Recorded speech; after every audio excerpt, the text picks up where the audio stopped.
Hi friends, মহুয়াজ ব্লগে তোমাদের সবাইকে স্বাগত। আশা করি তোমরা সকলেই ভালো আছো। আমিও তোমাদের কৃপা এবং ভালোবাসায় খুব ভালো আছি। আজ শেয়ার করছি এয়ারপোর্ট কৈখালিতে অন্নপূর্ণা পুজো উপলক্ষে যে সাংস্কৃতিক অনুষ্ঠানে আমরা যোগদান করেছিলাম, সেই অনুষ্ঠানের দিন আমরা কি কি করেছিলাম এবং সেখানে গিয়ে কি কি আনন্দ বা ফুর্তি বা মজা হয়েছিল সেগুলোই কিন্তু আজকের ভিডিওতে সকলকে শেয়ার করব।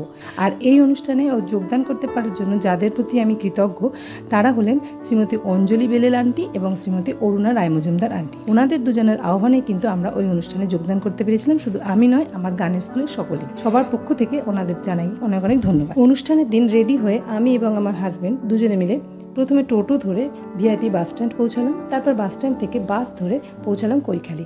আর কৈখালিতে নেমে বাস স্ট্যান্ড থেকে দেখলাম যেখানে অনুষ্ঠানটা হবে, বাস স্ট্যান্ড থেকে সেখান পর্যন্ত খুব সুন্দর করে সাজানো হয়েছে, যেন মনে হচ্ছে দুর্গাপুজো আমরা দেখতে যাচ্ছি বা দুর্গাপুজোর অনুষ্ঠান হবে। তাতে বোঝাই যায় পুরো এলাকার মধ্যে একটাই পুজো হয়, অন্নপূর্ণা পুজো, ভীষণ বড় করে, এবং সেটার জন্যই এত সুন্দর করে সাজানো হয়েছে পরিবেশটাকে। ভীষণ ভালো লাগছিল। এই অন্নপূর্ণা পুজো উপলক্ষে এখানে কিন্তু প্রায় 15 দিন ব্যাপী নানান রকম সাংস্কৃতিক অনুষ্ঠান হয় এবং একটা মেলা চলে। আর এই সাংস্কৃতিক অনুষ্ঠানের নাম আনন্দের আনন্দ সন্ধ্যা। আর আমরা সেখানে কিন্তু যোগদান করতে গিয়েছিলাম। যাই হোক, আমরা কিন্তু ওখানে গিয়ে প্রথমেই ম্যামের কাছ থেকে ব্যাচটা নিয়ে নিলাম, যেহেতু আমাদের সুরসপ্তকের গানের স্কুল, তার জন্য সেই গানের স্কুলের ব্যাচ নিয়ে নিলাম এবং দেখলাম অন্যান্য অনেক অনুষ্ঠান চলছে আর আমাদের অনুষ্ঠানটা নাকি অনেক দেরিতে, অর্থাৎ আমাদের ডাক পড়বে বেশ দেরিতে। তো যাই হোক, আমি দেখলাম অনেক লোকজন জমা হয়েছে এবং প্রত্যেকে বেশ ভালো অনুষ্ঠান এনজয় করছে। আমি বসার জায়গা না পেয়ে এই দুই আন্টির মাঝে বসে পড়লাম, একটা চেয়ারে, দুটো চেয়ারের মাঝে বসে পড়লাম। তারপর খানিকক্ষণ অনুষ্ঠান দেখার পর দেখলাম আমাদের ডাক আসতে এখনো অনেক দেরি। তাই ভাবলাম এত সুন্দর প্যান্ডেল করা রয়েছে, অর্থাৎ প্যান্ডেলের সামনের দিকে কিন্তু স্টেজ এবং স্টেজে নানান রকম অনুষ্ঠান চলছে, সামনে সবাই বসে অনুষ্ঠান দেখছে, আর পিছন দিকেই কিন্তু রয়েছে মা অন্নপূর্ণার মূর্তি। আমরা সেখানে চলে গেলাম জুনিয়ররা মিলে।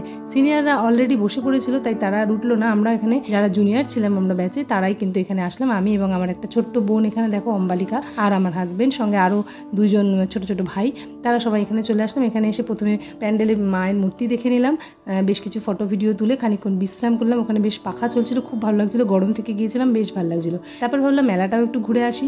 মেলাতেও বেশ পসার নিয়ে বসেছিল, অনেক ধরনের জিনিস ছিল, খুব ভালো লাগছিল। মেলায় ঘুরে কিছু খাওয়া দাওয়া, কিছু কেনাকাটার পর রাত্রি 9টার সময় আমাদের ডাক পড়লো স্টেজে।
অনুষ্ঠান শেষে আমাদের সকলকে কিন্তু স্মারক সম্মান দেওয়া হয়েছিল, মেমেন্টো হাতে দেওয়া হয়েছিল সঙ্গীত সম্মান হিসেবে। আমাদের খুব ভালো লেগেছিলো, সেগুলো হাতে নিয়ে আমরা সকলে মিলে ছবি তুললাম আর মাকে প্রণাম করে আমাদের সে রাত্রে বাড়িতে ফিরতে ফিরতে অনেক রাত হয়ে গেছিলো, প্রায় 10:30। যাই হোক, তোমাদের কেমন লাগলো ব্লগটা অবশ্যই জানাতে ভুলো না। ভালো লাগলে লাইক আর সাবস্ক্রাইব করে দিও, আর যদি ফেসবুক থেকে দেখো তাহলে অবশ্যই ফলো করে দিতে ভুলো না। দেখা হচ্ছে নেক্সট ব্লগে, ততক্ষণ সবাই ভালো থেকো, টাটা।